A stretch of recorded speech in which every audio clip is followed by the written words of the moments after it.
Hi there, and welcome to another episode of the Torino Diaries. My name is Rashidi, and you are back here with me on another show. Yes, I've been getting lots of questions. The YouTube channel is certainly picking up a lot of questions, and I'm going to try and answer as many as I can today. So on today's show, I'm also going to do something different. Normally, I play with a whole set of tactics that I like to play with. Like I currently want to play my 4-3-1-2. However, I've had some requests for a look at the 4-2-3-1. So I do have a 4-2-3-1 in my stable, but the question that I was given was, how do you play with the 4-2-3-1's defensive and structured? So I'm going to set my 4-2-3-1 and make it defensive and structured, and then I will explain why I do what I do. Okay, so essentially, the first thing I want to do is the 4-2-3-1 I'm going to pick is basically one that's called a narrow 4-2-3-1 because I personally have the players to play this. Then we'll go to my S-man and tell him to tell me who he thinks should be playing, and he comes out with Falk. I don't want to use a Loney, so I'll have Martinez, Bucciarelli, Gustafsson, Belotti, Baselli, Benassi. Well, ideally I would like somebody else, but that could work. Padelli will go into goal. I prefer Padelli over Hart. Don't ask me why. It's just a personal preference. That's the setup. And what about my shouts? My shouts are pretty simple. Actually, I'm a bit concerned using a slightly higher line, but with a defensive mentality, because you're quite deep and near the goal line, it shouldn't be an issue. What I'm not going to do is I'm not going to work ball into box, but what I definitely am going to do is go more direct, because if you're looking at my system at the moment, you will notice that I have this duty attack, this duty attack, and this duty attack, which means these guys are generally going to bomb forward. Now, the question I receive on the forums is, how do you protect the flanks? Now, 4-2-3-1 is particularly vulnerable on the flanks. There are several things you can do. I generally don't do this a lot, but I know it works. And I do recommend that some people use it, but when you do use it, you need to be very well aware of what it does to your tactic. Tactically, my 4-2-3-1 isn't like very complicated.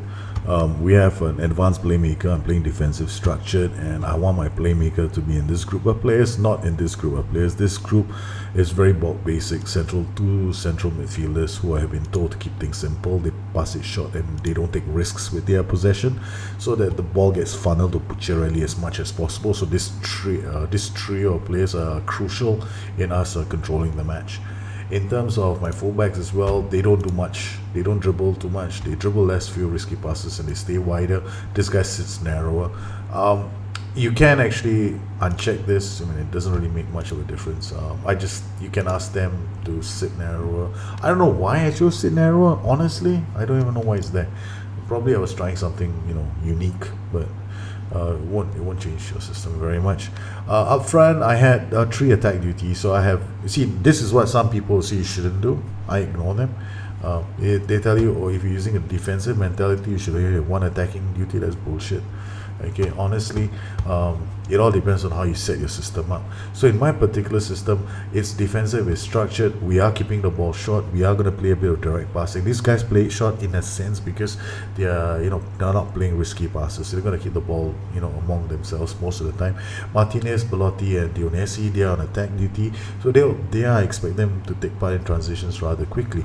Now, the only difference we did here is, with these 3 players, we also, in the course of the match, what I did was, I went and closed down much more, marked tighter. So I made this change in the game.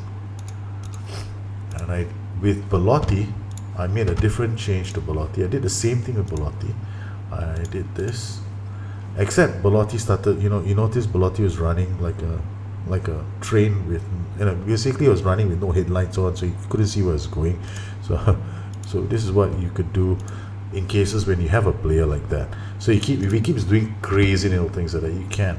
Now, another thing you could do is you could ask him to move into channels. So instead of him just running blindly, he becomes one of those off-the-ball guys. So they run into a channel between defenders, and he becomes a passing outlet. We also, once we entered the game, went to his player instructions, which is here, and told him to man mark. As you can see, you can't physically tell him to man mark now, because you don't know what system you're playing. But once you go into the match, if you're playing against a team which has got fullbacks, you can mark the fullbacks. I just wanted to use this narrow system to make a point. You can do this with a wide 4-2-3-1. You can do this with a narrow 4-2-3-1. Doesn't make a difference because it's during the transitions that they actually go to man mark other players. So I hope this helped those guys who are asking me about making a defensive structured 4-2-3-1. This is how I would do it. Pretty basic 4-2-3-1. There's no rocket science in my 4-2-3-1. However, there's certain caveats I have to make. One, I always make sure that my players have decent first touch, especially these two. Two, I make sure they've got good work rate and they've good stamina because they need to play in those positions. Three, man markers, they have to have stamina, they have to have work rate, all right? And they're going to have to be the players that have good off the ball to take part in transitions.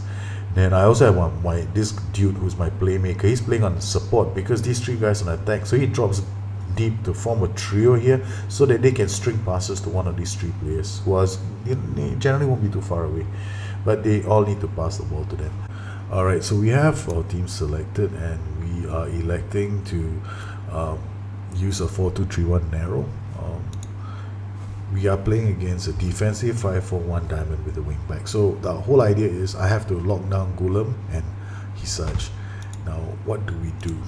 Well, the first thing I do is I go to my tactics, I go to the overview panel, then I go to Martinez, who's over here, go to edit, pick up he's playing as a left-sided, so he has to pick up the wing back on the right, so he'll mark that player. Now I want him to close down much more and mark tighter. Then I go to Belotti. He's on the right, so he's definitely marking the left-sided wing back. Do the same thing and mark tighter. Now the one thing about this shouts is when you use these shouts, they do affect your own transition, so you need to be aware of your player's conditioning as well. So in this particular case, I have Martinez, and I need to make sure that Martinez can last the distance. His stamina is 14, so he should be fine. Belotti's stamina is about 15. He's not a very happy camper at the moment, so that's a bit of a concern. But if you look at their marking, it's 5, and Jose Martinez is also 3. So they're not very good at marking players. I just want them to stay close to the player, the opposing player, and to make sure that he does not become an option for someone to pass to. So you have Hisaj here and we have Gulam here. So these are the two players that we are hoping they get marked out by. One is Martinez, the other one is Belotti. Okay, so these are the players we'll be looking out for in this match. So whenever you set a tactic up, so when you're in an attacking transition, it should not be much of an issue. However, we are looking at when you lose the ball, how do your players get back to defend? So Danielo Alvala has got the ball. That looks kind of fine at the moment. So now we're looking at several things during the course of this match. I'll be looking at his match ratings. So we're looking at 31 and number 21. 2 and 31. These are the two players, and all players are marking them Belotti. It does have an effect on your own players' ratings as well. So you can see Martinez, Hisaj, they're quite close to each other. Benazzi has the ball, he passes it to Belotti. Belotti finds the Silvestre is free, shoots, we score the goal. Now I'm using a defensive structured system against Napoli, and we are playing it. We haven't changed very much, but we are using it to shut down their two wing backs from taking any attack. So far, we haven't seen much in the way of highlights of them attacking. I'm hoping to see a few more highlights of them attacking so that we get more, because Napoli gave us trouble at the start of the season. So now they're visiting us. I think they beat us 3-0 when we went traveling to their stadium. So now they're visiting us. So this time we're maxing out as much as we can, denying them passing opportunities. Maybe if we go to extended, we'll see a bit more of that. Okay, we got this Silvestre. Now again, we're in an attacking transition. So when you are in the attacking transition, what you're more concerned with is whether or not Belotti is going to take part in the attack. You can see Belotti we are looking for players like Belotti, Martinez.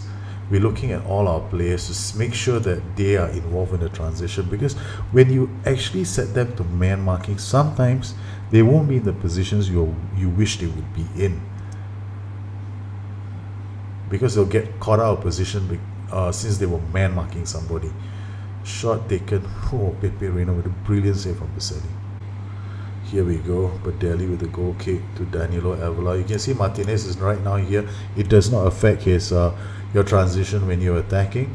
It's only when you are defending, then you have to start worrying about his transition, because right now he's supposed to be man marking, but the man marking only kicks in when you lose possession of the ball. Belotti gets to the ball. Belotti with a beautiful pass to Dionys. He shoots and makes it 2. Okay, I'm hoping to see Napoli attack a bit more, but using a defensive structure 4-2-3-1. This is one way of setting up a defensive structure 4-2-3-1. My roles and duties are fairly simple, and I'll go into them after this match. But here I wanted to shut out the influence of their 2 wingbacks. Now I'm looking at the wingbacks' ratings, is 6 points, but their ratings are actually not bad in comparison to the rest of the players. Okay, now they have the ball. We want to see their tactic as well and their formation. They're still using the same players in the same positions. This is Gulam and this is Haisaj. And now we want to see what Martinez and Belotti do. So sometimes he's going to be tight on him and he's going to follow him after that point. If you can watch on the other flank, Belotti is actually marking Gulam, and now Haisaj has got Martinez on him. This literally puts these 2 players, makes them really hard to find them as passing opportunities. They just still manage. So if your player is not very good at marking, then they'll still be able to get the cross in. So people have asked me, why don't I use this? Sometimes I do, sometimes I don't. In that particular case, Martinez was dropped. He was deep, and he actually marked out the player so he couldn't receive the cross. So that's what you can do. So Martinez actually had marked out on this player over here. Badelli rising up. Now that is Badelli. Goal kick. Martinez with the header. Al-Kaduri once again. Haisaj is here. Martinez is next to him. Man marking him. Martinez is now going to be close. He'll be staying really close to him. But he's not his marking is not one of his main attributes. I don't expect him to be that good. But it does mean that he follows him in as well. Here you see Belotti doing the same thing over there. But he's getting ready to move out in case the transition fails. So their decision making and their decision making is playing a part in whether or not they're going to follow those instructions. I use structured, I won't use fluid in this particular case. If I were to use fluid, chances are those man marking instructions may not even work. So Belotti is off, boots it up for Dionyssi. Anyway, I wouldn't play fluid with a defensive mentality. Hit it clear. De Silvestre picks the ball up. At this point, I'm not interested in where my man marking players are. Pucciarelli. Nice pass to Martinez. Martinez shoots from range. Oh, that was close. Here we go. We're still putting a lot of pressure on them in their half. De Silvestre. Free. Finds Valdifiori. Martinez again with the ball. Valdifiori finds Daniel Avila, who's free out wide. He plays a pass into Dionyssi, who scores another goal. It's now 3-0. You can easily play a defensive structured system against another defensive structured system. But personally, if I want to man mark players, I'll use a structured mentality. Structured shape, rather. Well, we still have those 2 wing backs haven't been replaced yet. So there's no need. This is the other thing that you need to remember. If you're doing man marking, you man mark the position of the player if you can do that. What you have to do is you have to make sure that when there's a substitution is made, you have to check that the man marking instructions are being followed, because they will change once the substitution is made. If the wing backs are replaced, then you have to reset them again. Belotti to Martinez. Martinez does what I was hoping he wouldn't do. Okay, so we are playing really wasting a lot of possession, so I'm going to work ball into box now. Once again, now you can see how deep they are, the defensive line. This is Gulam, this is their wing backs. At this point, you don't expect Martinez and Belotti to be man marking. They won't be man marking at this point. It's at this point that Belotti will start moving into position. Now you can see Belotti is actually moving towards his target, Gulam. And he tries to reduce that as a passing option. So they played over top to Gabbiadini, you win the ball back. Valdifiori to Wallace, to Danilo Avila. Back out to Martinez, to Pucciarelli, back to Martinez, and to Belotti. Belotti's making it look so easy. He gives out the ball again. Alright, let's have a little chat with Belotti.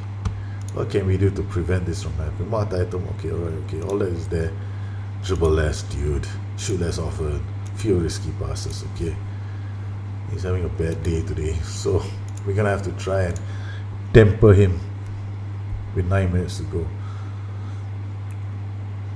Rog with the ball. Rog's well, the defense is got to do a lot of work on his own.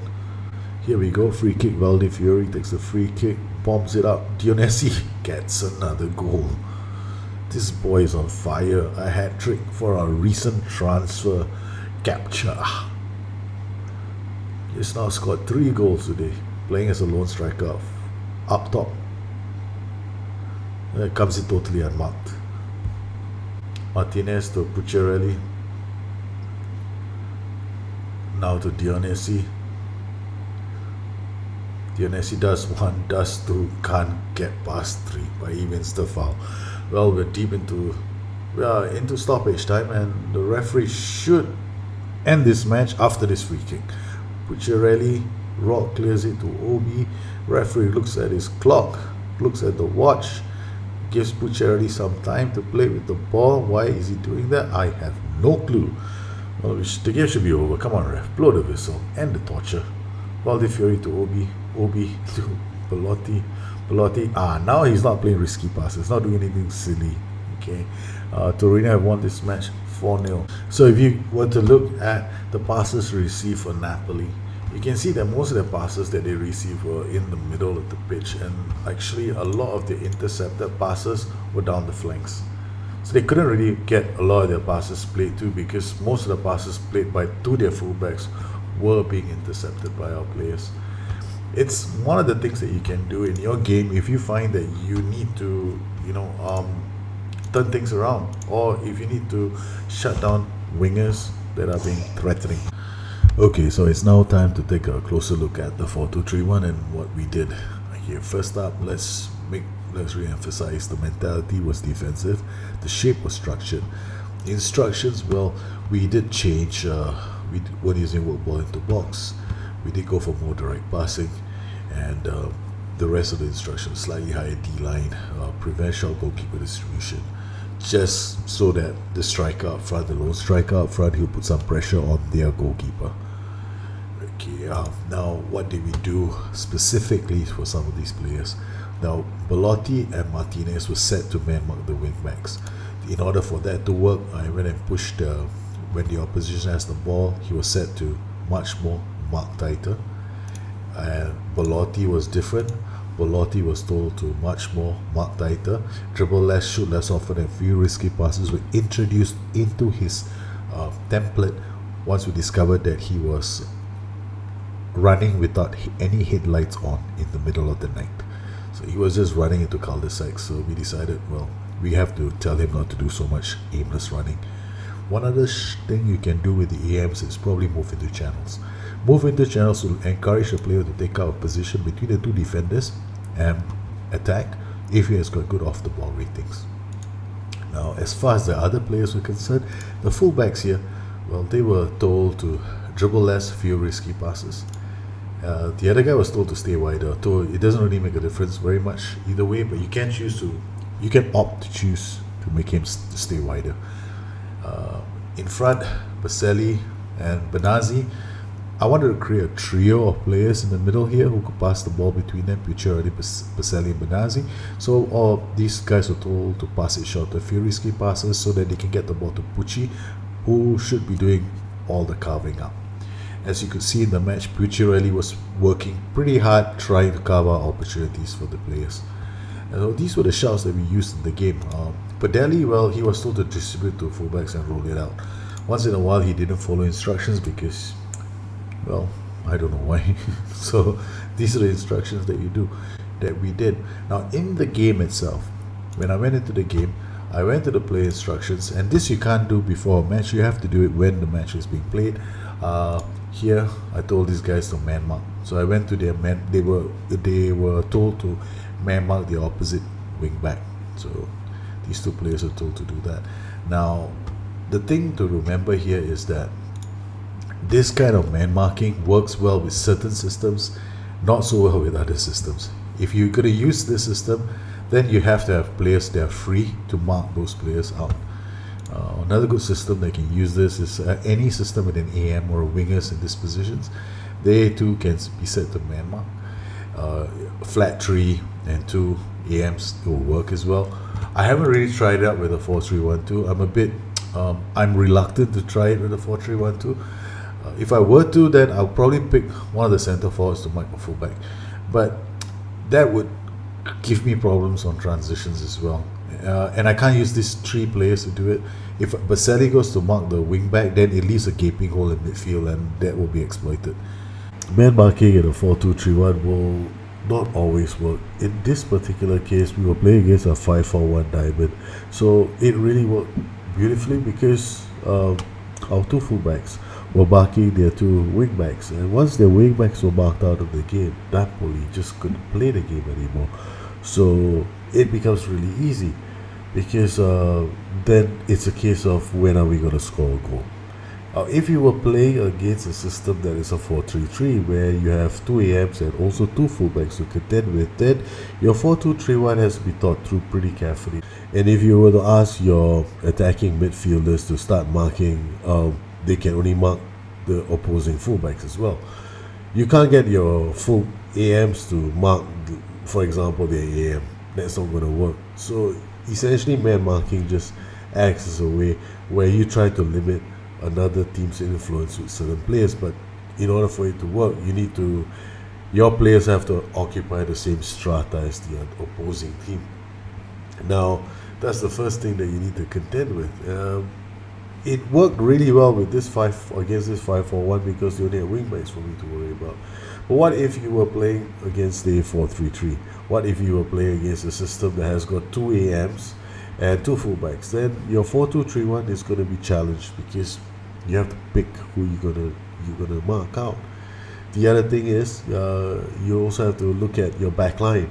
In our particular case, I probably would not be very confident playing against a 4-3-3 if I was using my 4-2-3-1 because my back line isn't world class. They aren't very fast, and my two central midfielders aren't the best in the world yet. So can my backline and my midfield actually contend against a 4-3-3? Probably not. So these are the other considerations that you need to make. Can your players actually pull off a 4-2-3-1? Why was I using a 4-2-3-1 narrow as opposed to playing a 4-2-3-1 wide? Again, I'm trying to overload the system because I reckon that if I can get my two fullbacks and convert them into wingbacks, which is another good idea, because if you take this player, for example, Danilo Avila, and I play him as a wingback, then whenever I have the ball in this half of the pitch, this guy actually goes up here and acts as a support for the midfield and the attacking strata, which is brilliant. However, when that happens, if I fail, my ball gets intercepted, then I leave myself open. Which is why I always tell people, if you want to use a 4-2-3-1, make sure you have the right players for it. The 4-2-3-1 is actually a very popular system. A lot of people ask me to use this. A lot of people have asked me questions on the system. I am okay with the system. I like the system, but I'm not going to jump over it because it really takes quite a few players for you to make it work so well. Well, if you have any questions, you know where you can find me. I hope I've answered some of your questions about the 4-2-3-1. I will try and do more on other shows. If you have any other questions, please drop me a note at addictedtofm.com, or you can drop me a note on this YouTube channel. And you can also find me on Twitter at Busternet. I hope to hear from you guys soon. I apologize for my cold. I really am not feeling well, and I'm trying to get a few shows out while this bug contends with my body. So you take care. I'll catch up with you guys again soon. Bye bye.